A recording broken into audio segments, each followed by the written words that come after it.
Oh, yeah, oh, yeah. They looking for a film that has big time camp. What B-movie will be the ultimate champ? You might think they crazy, might think they disease, but they watch all the shot to find the best of the beast. It's Stan, Jim, Jack, and Nick who watch till it's finished. But their love for these movies can be diminished. And maybe the film's plot has no rhyme or reason, but that's part of the jam. Oh, and Brad of the season. It's the low-budget film that it is most true. They find in the flick that's most boogaloo. Kung Fu, electric boogaloo. Ooh, ooh, electric boogaloo. Kung Fu, electric boogaloo. Ooh, ooh, electric boogaloo. Yak Mala! Yak Mala! Welcome back, my friends, to the Kung Fu Electric Boogaloo. This is Season 10. Do you believe in magic? And I still do, despite watching this movie. But it's okay. This movie is Dungeons & Dragons, and, I mean, it's way out there. But I'm so happy that we get to talk about it. I am your host. I am 8th Dan Stanadu, and I'm joined by my good friends. I've got Nick Boxer. Greetings and salutations. And now I have done Jeremy Irons' role in its entirety. please ship me my castle now. Yeah. All right. And now, Jack Hall. What's up, gents? What are you so happy about there, Stan? You picked this movie. Yes. I have been waiting to kick your ass for this for, I don't know, like a week and a half since I've seen it. I mean, good Lord, this, you ask, you still believe in magic. After watching this, not only do I not believe in magic, I don't believe in living. I believe in magic and so many other things now. All right. James Cotta. I'm glad to sit down and talk about this movie. I'm just taking a break from mastering the power of my scepter. Mm-hmm. Well, yeah. It's important to master the power of your scepter. I did that before the show. Speaking of mastering the power, let's see if Nick can master the power of describing this. Did George Lucas get a credit on this? Because it's basically the Phantom Menace with dragons. There's something to that. Yeah, I'm imagining everyone sitting around going, you know what did really great box office? Phantom Menace. I checked. They came out the same year. Well, I'll tell you when they were sitting around, I know what they weren't doing. They weren't playing Dungeons and Dragons because they obviously had no clue. This is a full year and a half after Phantom Menace, which means that was plenty of time to make this movie. Phantom Menace was 98, wasn't it? This is 2000. 99. 99? Okay. Because it's not like they did any research or anything like that. Yeah, I assumed it was a Lord of the Rings thing, but it was out a year before that. Yeah. That means Lord of the Rings was riding on the coattails of Dungeons. Well, yeah. No, but to describe this movie, in a Dungeons and Dragons type world, just picture that, dragons and stuff around. There's a political squabble between the mages. That does sound like Phantom Menace, right? Where does the Trade Federation come into play? Jeremy Irons really wants to take the power away from the people, but he's got a problem. The princess wants to give power to the people, but she has the white dragon scepter. Jeremy Irons gets an idea. Well, why don't I get the red dragon scepter and we can have a war and I'll steal power from her? So he sends his lipstick dude to go get the red scepter, and he's off. Now our heroes, Ridley and Snails. Snails is the Jar Jar Binks of this movie, by the way. Oh yeah. I already like this. I love this. They metaphor. sort of Keep get going. caught up in the political intrigue in this. Then some random characters join Snails and Ridley for no apparent reason. I have no idea why anyone shows up. At one point, there's a dwarf. He just pops Yes. out of the garbage and, yeah, I'm off on this adventure to die. No explanation whatsoever. And and to get the red scepter, they first have to get the red eye of the dragon, and then they have to venture into the dungeon, which actually turns out to be a hallway. And he just goes down the hallway and gets the scepter, and they combine the red eye. It's really stupid. And then there's a big fight with dragons, which sounds much cooler than it actually is. If you like green screen, you're gonna love this movie. If you like bad green screen, like it's not like this is good green screen work. No, this is just really bad work. All together, just everything. Honestly, that bit where he's got to go through the maze to get the maze, to get the jewel. That's the most Dungeons and Dragons thing in the whole movie. Oh yeah. Okay, now you need to do a throw for this, and now you need to do the throw for this other thing, and now you're not sure if the door's going to work. There's a British television series called The Maze, where your goal is to go through a maze and get money at the end. Mm-hmm. And the character that played the host of the evil character here is the host of the Maze TV show in Britain. That's the great Richard O'Brien, isn't it? Yeah, exactly. So this is that scene that is the most Dungeons and Dragons thing in the whole movie, was thrown in only because they had an idea. That's awesome. They could get him, and they thought they could tie that together and it would be hilarious. Not because there was any way, shape, or form that. But then again, this whole thing is like the directors admitted. I had another script that had more Dungeons and Dragons in it. I wish I had done that.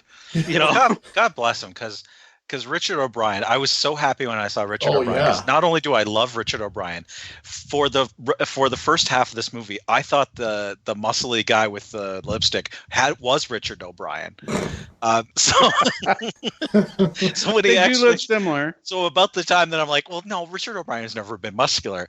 He actually just shows up in the movie. Like that I get my fix, and I get to sort out who this guy is. We are glossing over the lipstick dude way too much. Oh, it's blue lipstick. It's blue lipstick. It's we don't know shimmery why. blue lipstick. We don't know why. He's like Jeremy Irons heavy, but he's being blackmailed into being the heavy. By a creature that Jeremy Irons sticks in his ears, which do extraordinarily weird things. Like, again, if you could, That's one of the best CG in the movie. Yeah. It is. It's still shitty. Earworm. But no. Jeremy Irons gave him ear herpes, so he has to go get the good guys. But honestly, for me, it's another perfect example of like if I was making a movie, I don't think earworms so that big things came out your ears and then latched onto somebody else's ears would be my choice. Don't get me wrong, it looks very interesting and weird, but it speaks to the way this movie is designed, in that if there was a decision to be made and there was a right choice and there was a wrong choice, then invariably they went for the wrong choice. No, see, I think there was another movie here, because the continuity in this movie is so terrible. At one point, they go into the bar, Snails just wanders off, and somebody says where he's going. Don't worry about it. Snails is back in the next scene. I think there's another movie here that we didn't see that was just cut out entirely. That would explain a lot of what's going on in this movie. We need to wait for Dungeons & Dragons, the extended edition. Well, there was three two made for TV sequels. Yeah. See, this is one of the things that bugs me the most. See, you have a character who's like we say, he's the heavy, right? So he is being tortured by the real bad guy, the Jeremy Irons character, in order to get the bad or get the good guys. So that makes you think that it would be set up so that he turns good near the end. But because you've made him It sympathetic does now. make sense, yeah. But that does But no. not happen. Nope. He is an asshole at the highest level the whole time, and it just becomes it's one of those weird things. It's like, why then do that scene? Like they have this. Well, because he's not supposed to fail him again. He failed him one time. Yeah, but you've made him and so- sympathetic. Why are you making Well- this character sympathetic? Like it's just poor. It's just shitty. Like Did the I whole not point of explain whole that they scene- make the wrong decision every single Oh, I time? forgot that part. I forgot that part. Yeah. Did Yeah. anyone else think Snails was going to reveal himself as an elf at one point? Yes. Because he wears that stupid hat, the entire thing that hides Yes. his ears. For half the movie, I thought that. As soon as he met the elf girl, I'm like, well, this makes perfect sense. He's wearing Yeah. the weird thing so that he is hiding the fact he's an elf. Anytime now, he's going to take that off and like, hey, you're an elf, I'm an elf. He was just trying to hide the fact that he's a really shitty actor. Yeah, which Wayans was that? Frankie? Marlon Wayans. Marlon Wayans. Marlon The Wayans, one, the yeah. one in all of the Frankie Wayans in the scary, movies, yeah.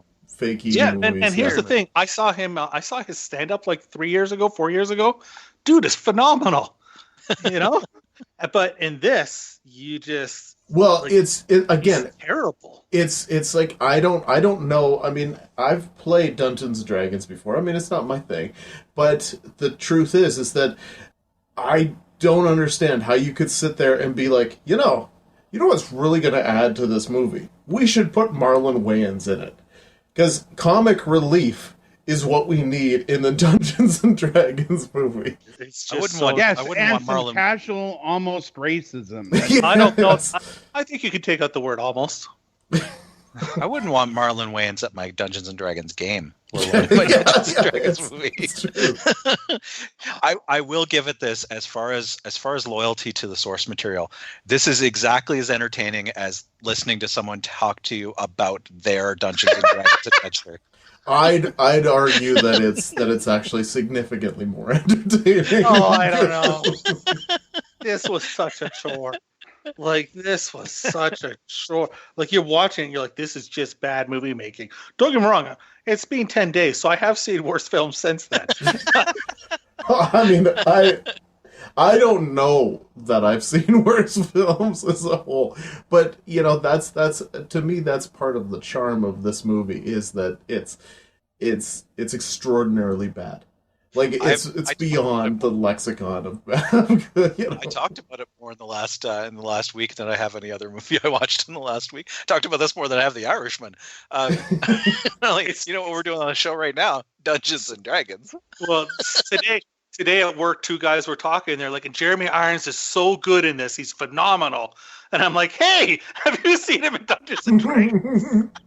Man, he just chews the scene. Oh my lord! Every scene. It's He makes not Jack even Nicholson close. as the Joker seem subtle. Yeah, like he's yelling and screaming and just belting things out, and it's just like, dude, you're like alone in the room, or it's like you and the lipstick dude in the room. You don't have to scream.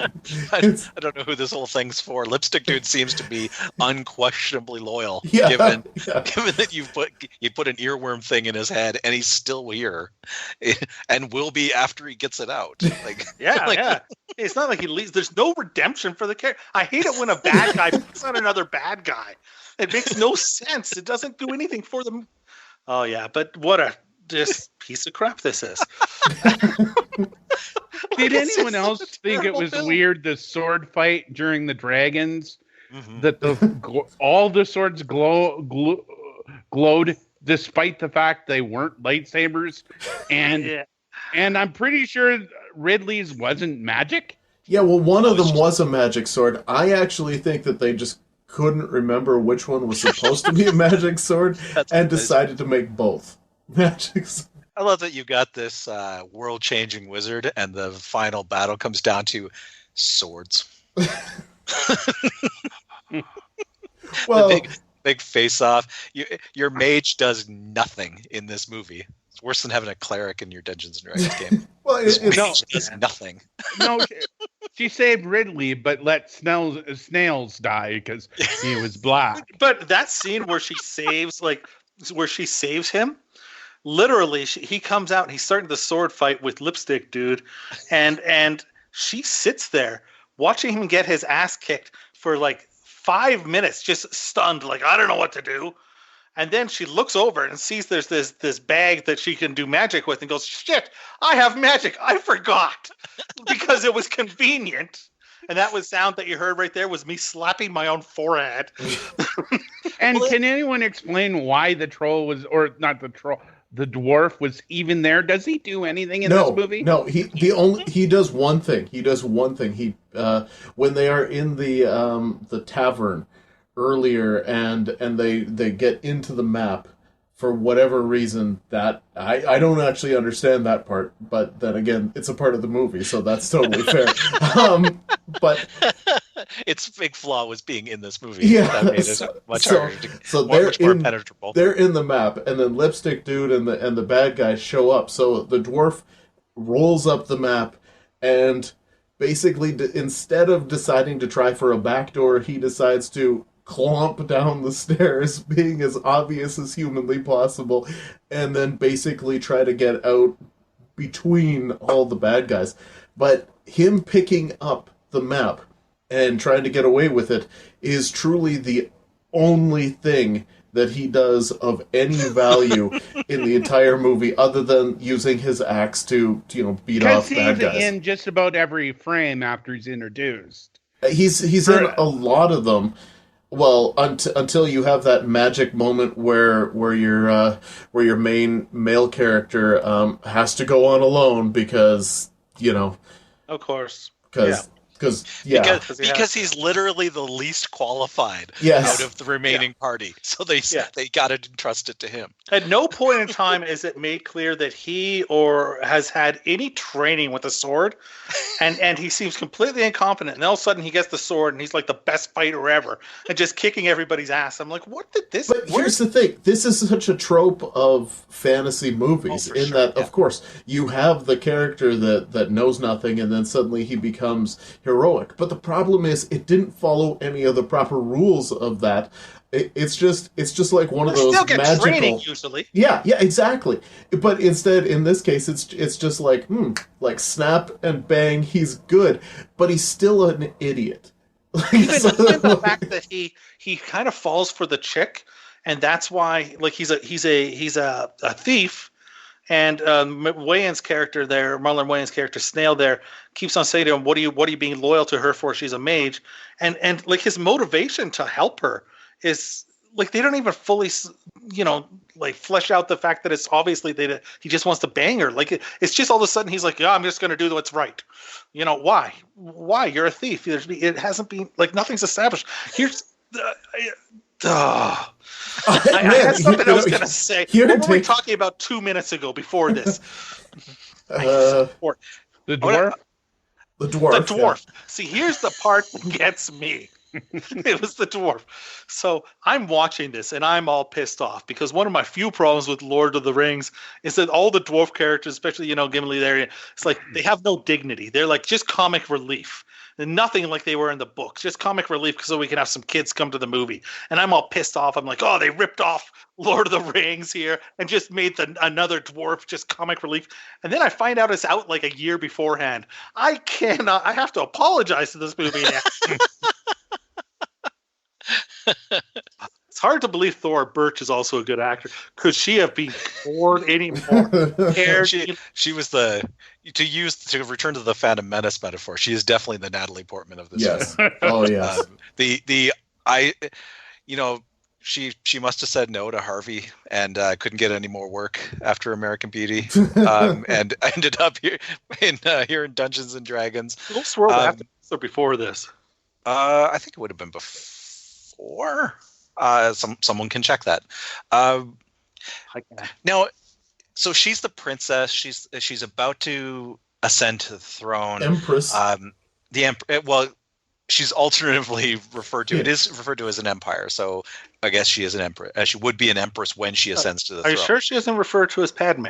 No, I'm not. 2000. So you would have never thought she had a good performance in her seeing this movie. But and it looks to be some kind of some kind of House of Lords situations. It doesn't look like they're elected officials, but she does. She has like her power is offset by this other body that Jeremy Irons has just totally taken over. But it always strikes me as odd in these kinds of movies that the royals are obsessed with giving up their own power. Like, she is desperate to not be in charge of anybody. She wants to make everyone equal and stop, this whole her being ruler of the place. It must be the only time that we see this. This is not something that happens in our world at any time, where the royals are just like, I think we've had a good run. Yeah, exactly. I feel bad for everybody should be equal, so I'm going to give up my power. There's usually a period of bloodshed in the middle, in between those two things. But no, here's Thoribert. She's arguing in favor. Is the lead guy? That's not the guy from Senior Trip, is it? For half this movie, I thought it was the guy from Senior Trip. Oh God, Justin Whalen. Yeah, I don't think it is. I mean, if he's in anything else, it's really quite amazing. Oh no, he was in Child's Play 3, and he was Jimmy Olsen in Lois and Clark: The New Adventures of Superman. That's what I know him from. Yeah, that's where he looks familiar from. Yeah. And he was in National Lampoon's Storm Days 2. Storm Days 2. That explains it. That is definitely what I know him from. How many times? Man, did you say Dorm Days 2 or 3? 2. Oh, then never mind. Yeah, it's amazing. He worked a lot in 2009 and then fell off the face of the earth. Oh, that was when somebody finally looked at his resume and went, Dungeons and Dragons. Shit, my bad. We're not casting you. Oh, he just worked really hard until the word caught up. Yeah. And I think I need to talk about Jeremy Irons some more, and the volume of roles that this man takes to pay for things. It is true that people asked him, why did you do this? And he said, I had just bought a castle and needed to pay for it. Well, and there's him taking on the role of Alfred as well, where it was just like, the movie, I didn't like the movie, but I had bills to pay. And so it's just like, he comes out and says that so many times. It's amazing. I don't even know if he said he saw Batman Superman. I thought he just said that, he just did it and that was that. I remember him giving a review of it. It was a paycheck for him, totally a paycheck. He had something that he had to pay off, and that was lavish lifestyle, right? But I mean, how kind of got buys castles, yeah.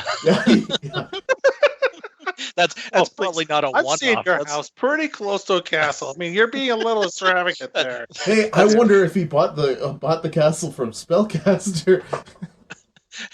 It's you kind of imagine that he's like, buying a castle's not a one-off. That's a pattern. Like, it's not like, I'm usually so frugal and careful with my money, but I deserve a treat. Yeah. He's a serial castleist.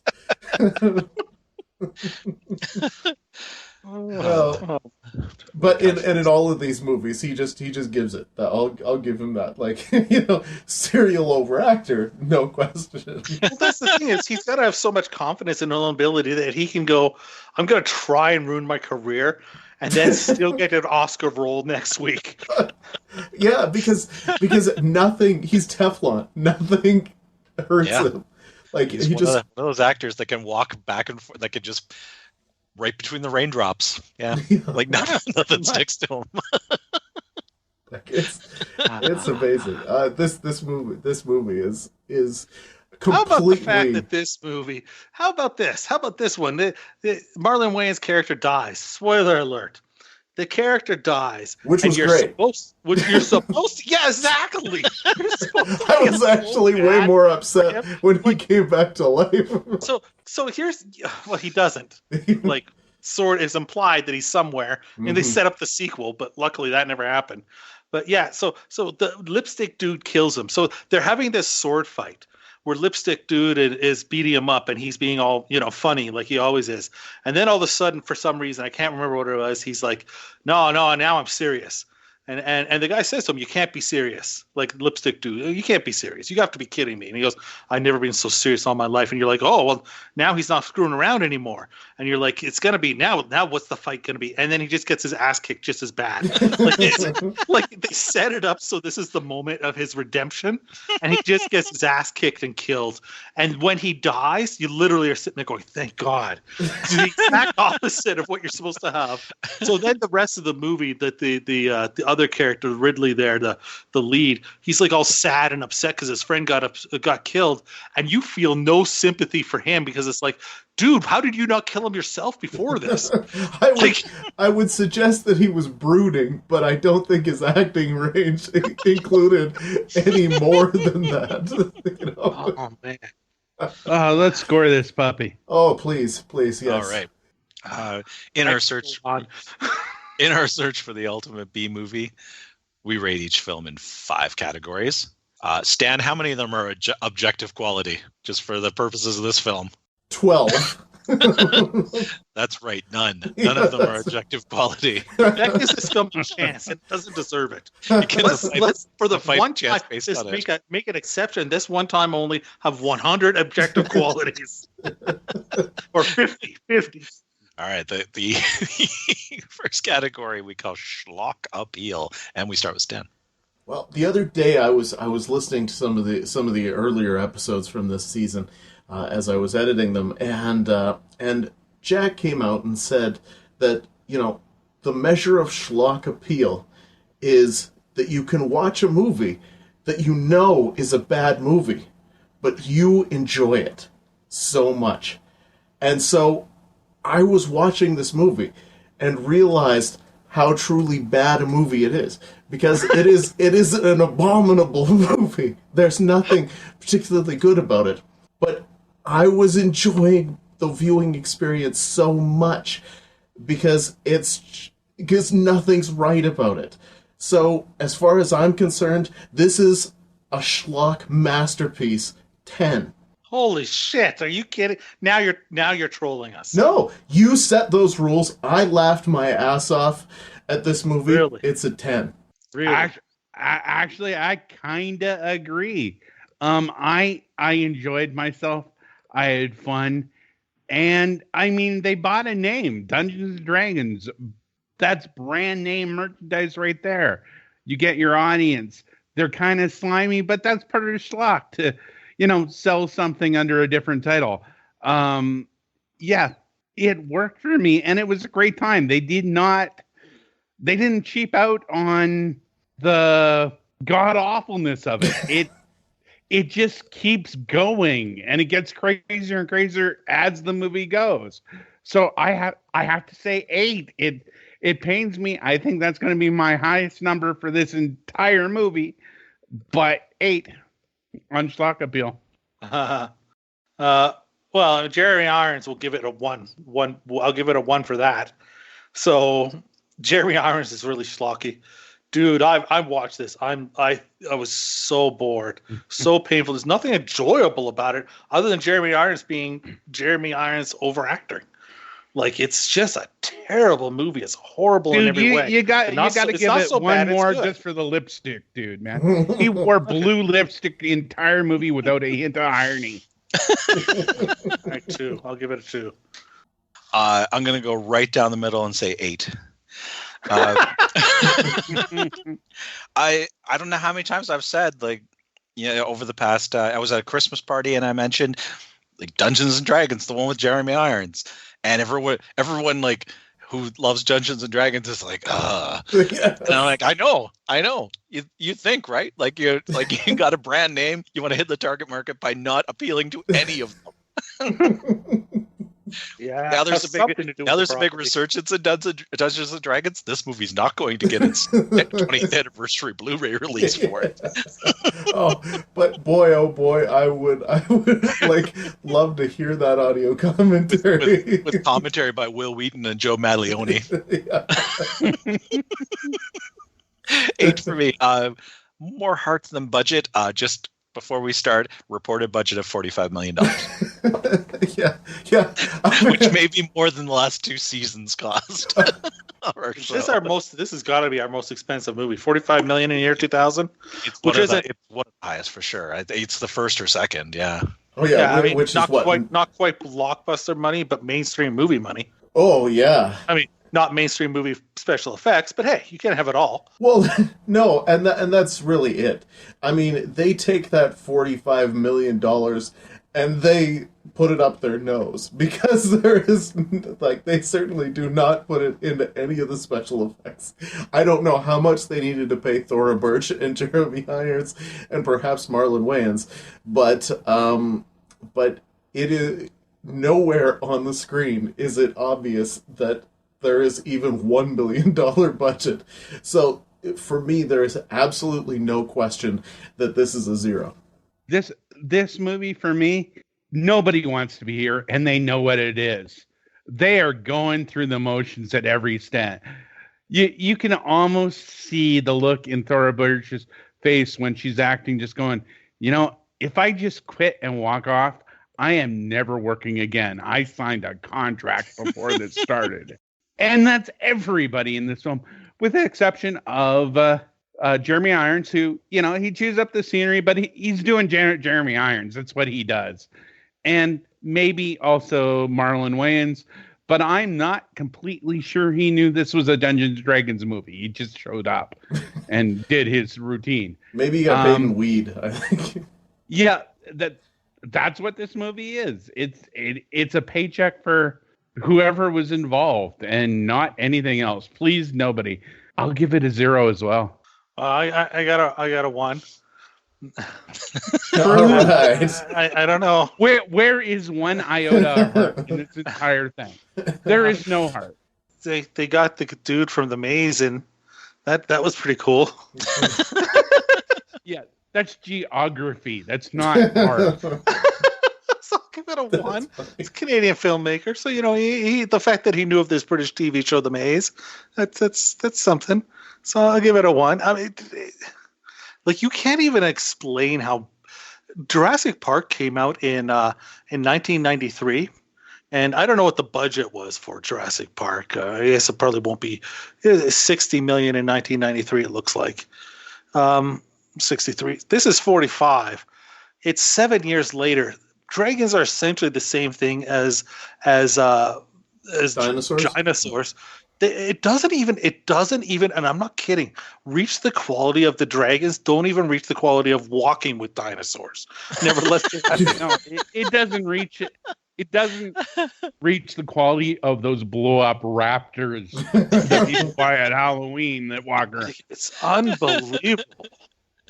See, and to me, this is a selling point of this movie, quite frankly. Oh, no, like, no. I fucking loved it. Like, I don't give a shit. Like, to me, I am the happiest guy in the world that it's like, that you can go from a 10 from Schlagerfield to a 0 for more than budget. Like, I love that. I love that in the first 5 minutes, we get some of the worst CG that we will see in the entire film. And it is a dungeon, and it is a dragon.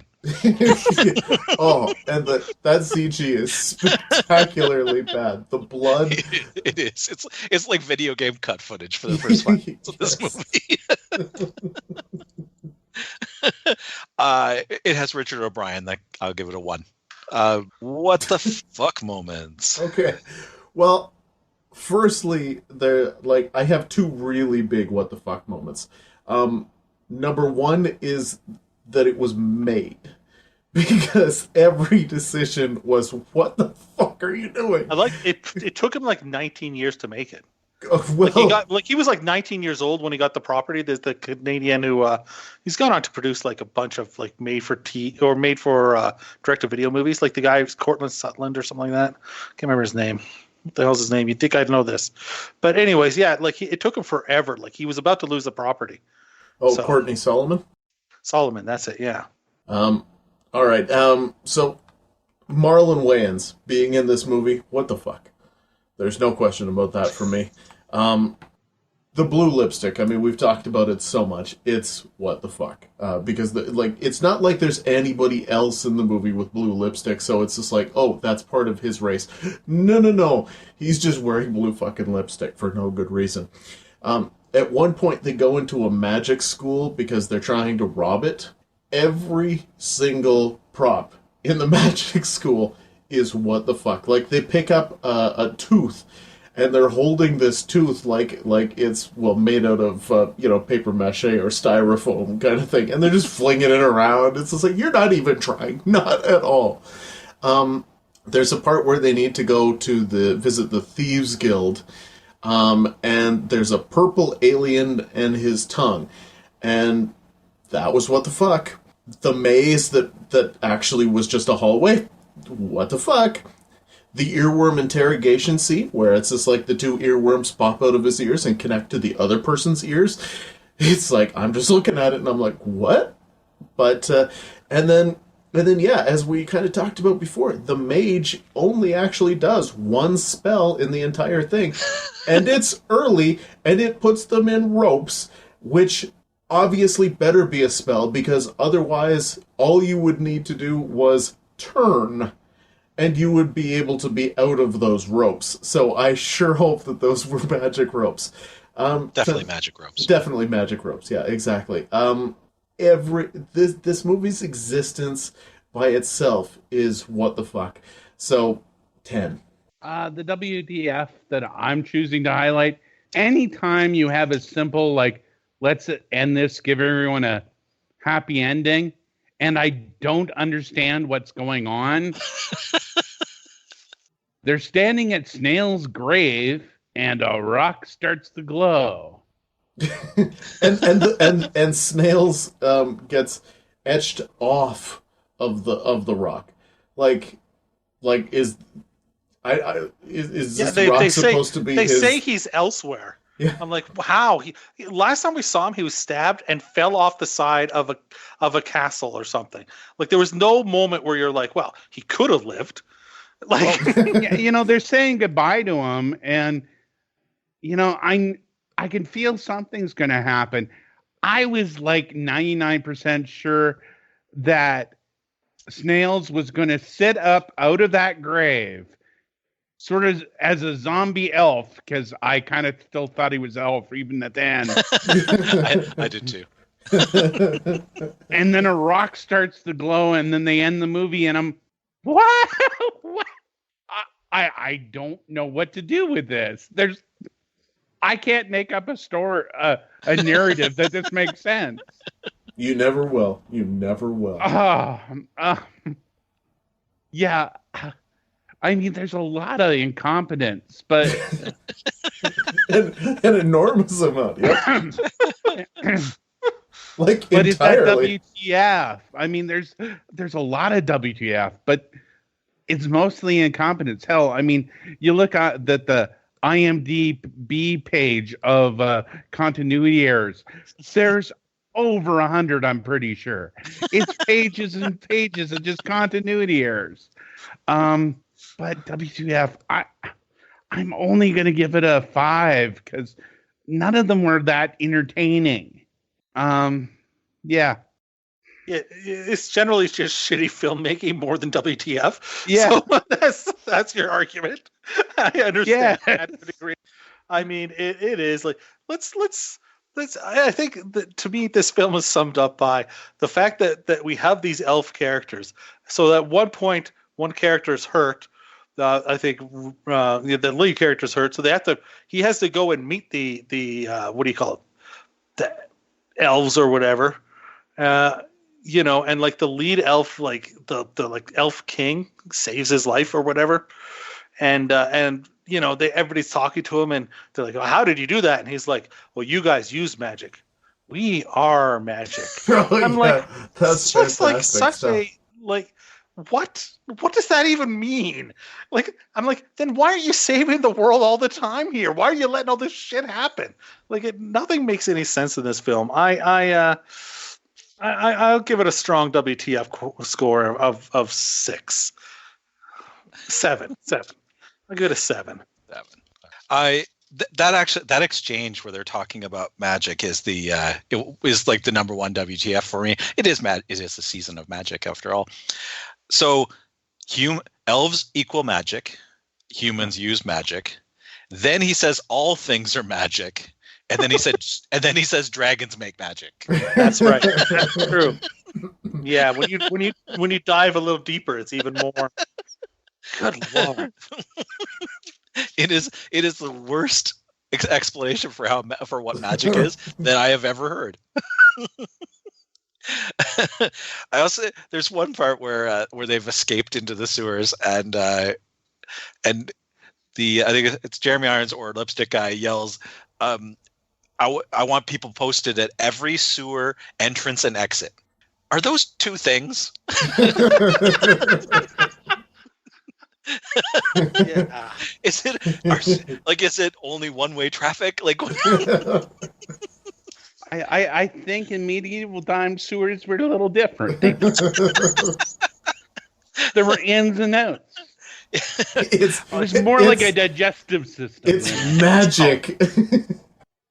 I think the biggest WTF for me is how surprisingly easy it is to kill a dragon. Oh God, yes. Because one of them gets just rancored early, like in the first 5 minutes of the movie. He just drops a gate on it and it's gone. And then another one gets hit by a big arrow. Like, it just, they don't seem that scary to me. Why is Thora Birch's character riding a dragon? Well, because she could control the dragon, the gold dragons. Okay, because she has that. Yeah, because she has that thing. But she's dry. Why is she making herself vulnerable? She could control it. Just tell it to go fucking kill stuff. Like, don't drive it and hang yourself out to dry so you can get killed. But this is where Game of Thrones stole from Dungeons and Dragons. See, I actually think Dungeons and Dragons is probably, the most influential movie of all time. LTR or Lord of the yeah, Lord of the Rings definitely lifted from. Yep. Yeah, Lord of the Rings. Yep. By dwarves with no dignity. Game of Thrones. Star Wars, as we mentioned earlier. I'll give it a 7 in this category. Memorable moments, Stan. Well, I'm going to remember that this is amongst the worst made movies ever. There's no question about that. The little things are gonna go away. There's no doubt. Is my desire to watch this movie again going to go away? No, I don't think so. This is the kind of thing that I would be like, I really want to watch a shitty movie and laugh. I will put this one on. I think I'll remember that.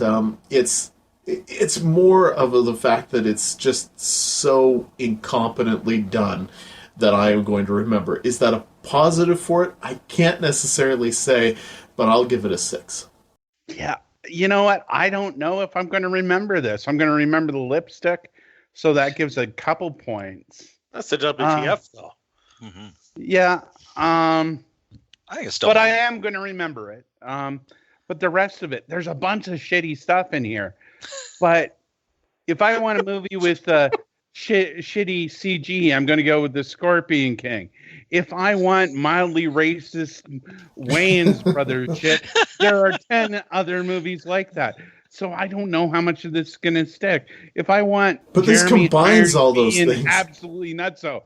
There's 40 other choices I could make. So really, I can only give it a 2. 2 sounds about right. My memorable moments. Here's what I'll remember about this. How angry I was that I had to watch it. As I'm watching it, stewing, going, I hate Stan so much right now. That's what I'm going to remember about this movie. I kind of thought you'd really enjoy it, because I did. I mean, I enjoyed it, but I'm not going to remember it. Was that your final answer, Jack? Yeah, 2. 2? I talked to 5 different people about this movie, and every one of them said, "What the fuck was up with that ending?" Every one of them, frame by frame, knew the ending of the movie and talked about the way that the name goes off and pixelates, like pixie dusts away, and One of them talked about how like the last 5 minutes make no narrative sense with the rest of the film, and it's just this abrupt left turn, setting up a sequel that does not happen. I'll also come back. Zoe McClellan. That's a handsome young lady. Now totally age appropriate actually, because this movie's 20 years old.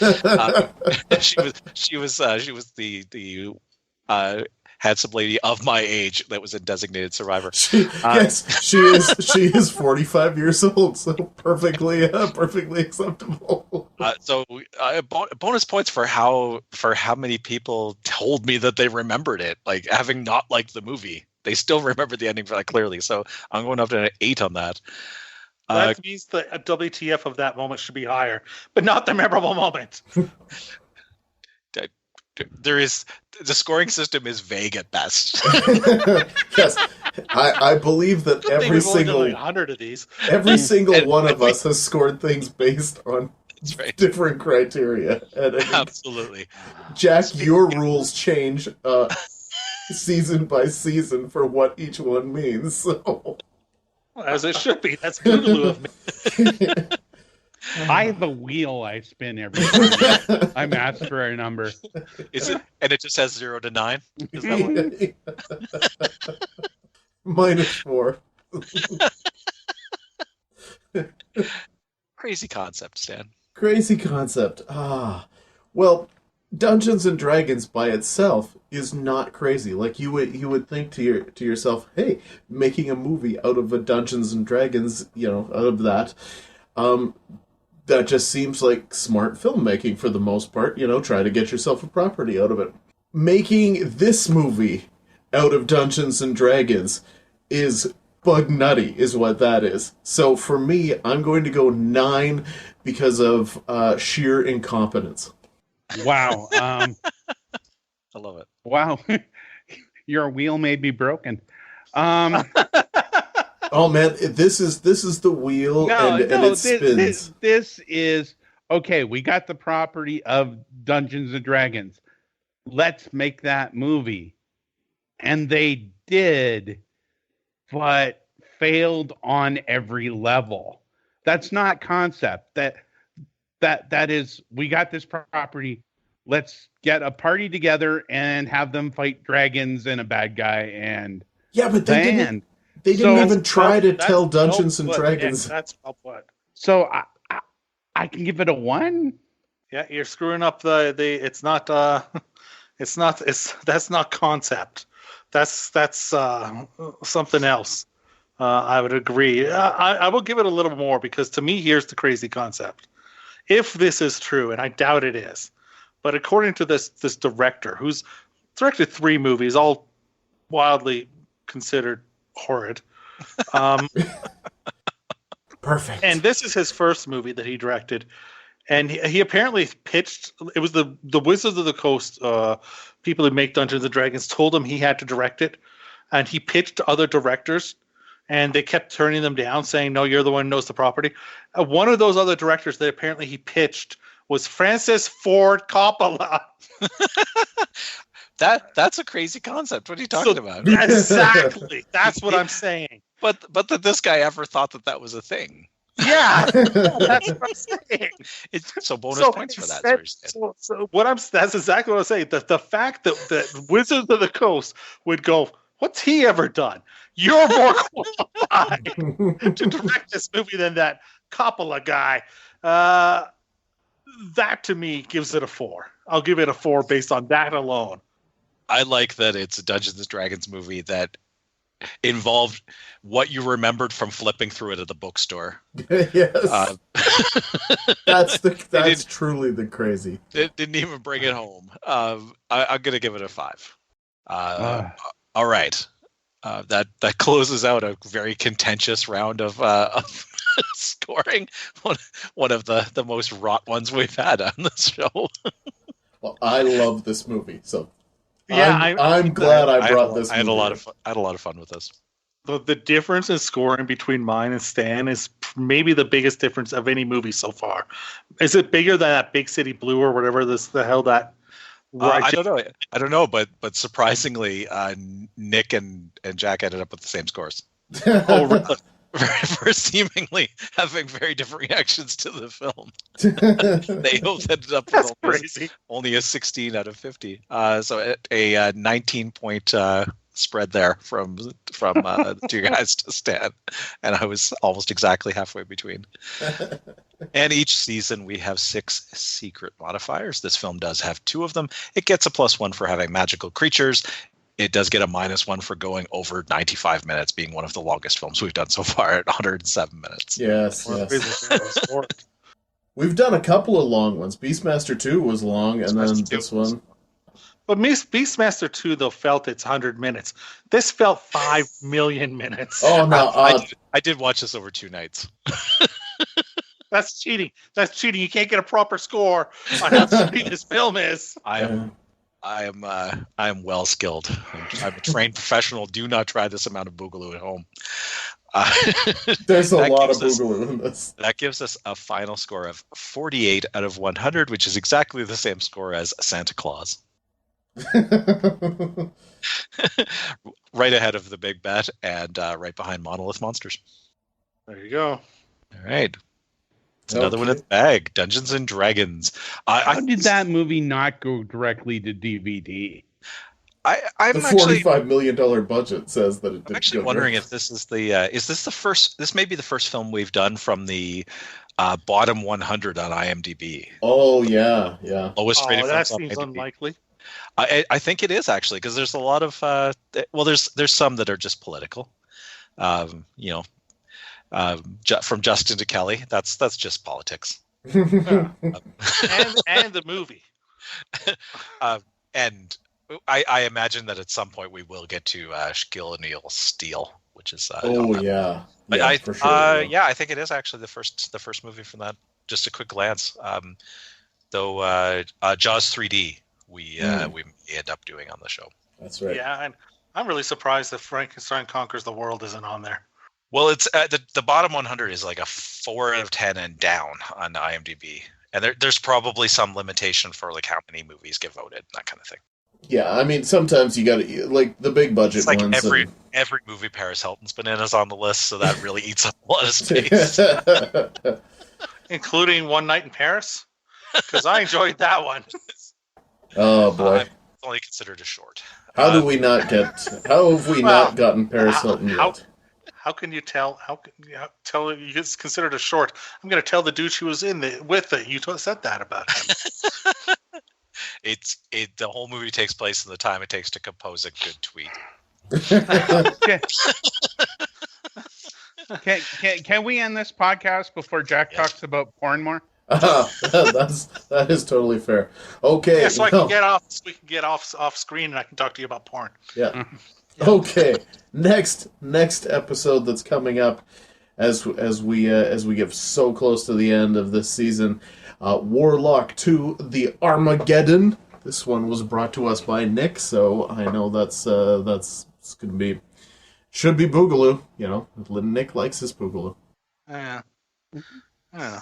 And I am not. I have nothing to back this up. I have no factual basis, but I believe Business the as same usual. CG artists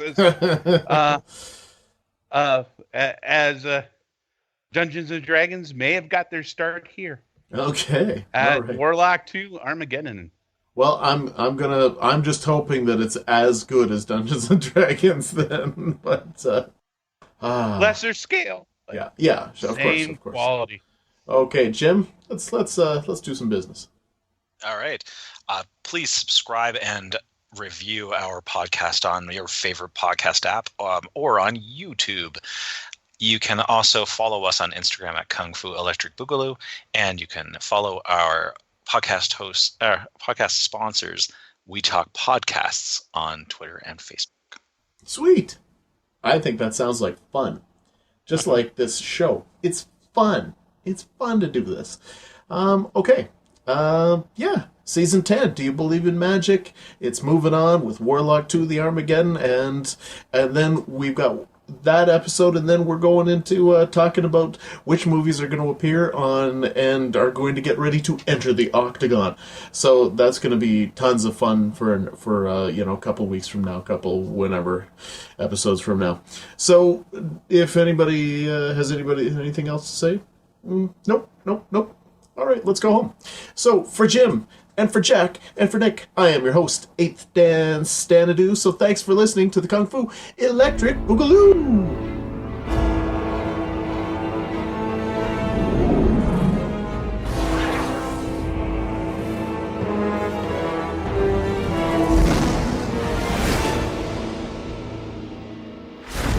In a faraway world, All people deserve to be free and equal. The child is not fit to govern an empire. the forces of darkness. You can control dragons. With the dragon army at my command, I can crush the Empress. This has got to be some twisted magic experiment gone seriously wrong.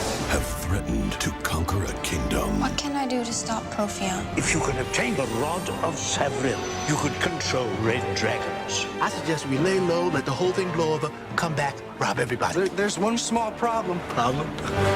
I kind of committed us to find it. Let their blood rain from the sky! Trust me. I hate when you say that. Don't touch that! Kill them slowly. You finish the maze, you win the prize. You'll have to do better than that. We must complete this task alone. You know, I love the way you track. I'll get Marina, you get the map. How you get the girl and I get a map? We gotta work out some new plans. I want them found. Do you really think you can steal my destiny? Be careful. You too.